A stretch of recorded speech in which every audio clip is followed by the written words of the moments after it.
قلعہ کھرپوچو۔ اسکردو کا تاریخی قلعہ کھرپوچو بلندی پر اور دشوار چڑھائی پر ہے۔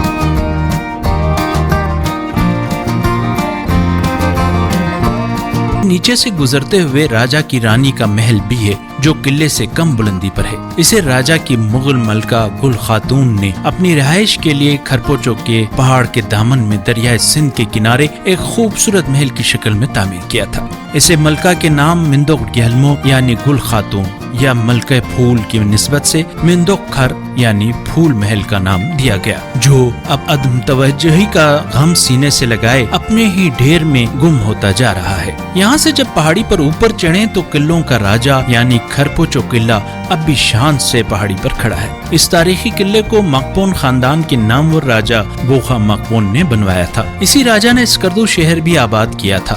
یوں قلعہ کھرپوچو اور اسکردو شہر دونوں ہم عمر و ہم عصر ہیں۔ اسکردو شہر پھیلتا پھیلتا بہت دور تک نکل گیا ہے، لیکن یہ تاریخی قلعہ عہد رفتہ کی یاد بن کر رہ گیا ہے۔ قلعے کے درمیان میں ایک 7 منزلہ محل تعمیر کیا گیا تھا جس کے نشانات باقی ہیں۔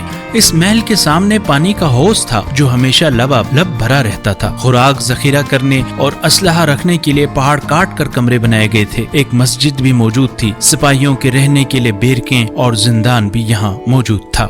کھرپوچو قلعہ اسکردو کی پہچان ہے۔ یہاں کے لوگ بھی اس سے بہت پیار کرتے ہیں اور اس کے کھنڈرات میں اپنے درخشاں ماضی کی بکھری تصویروں کو تصور کی آنکھ سے دیکھتے ہیں۔ یہاں سے اسکردو کا نظارہ ناقابل بیان حد تک خوبصورت ہے۔ دیکھنے والا مسحور ہوئے بغیر نہیں رہ سکتا۔ جو یہاں پہنچتا ہے اس حیرت کدے کے کھنڈرات پر بیٹھا ماضی کی خاک کو ریتنے پر مجبور ہو جاتا ہے۔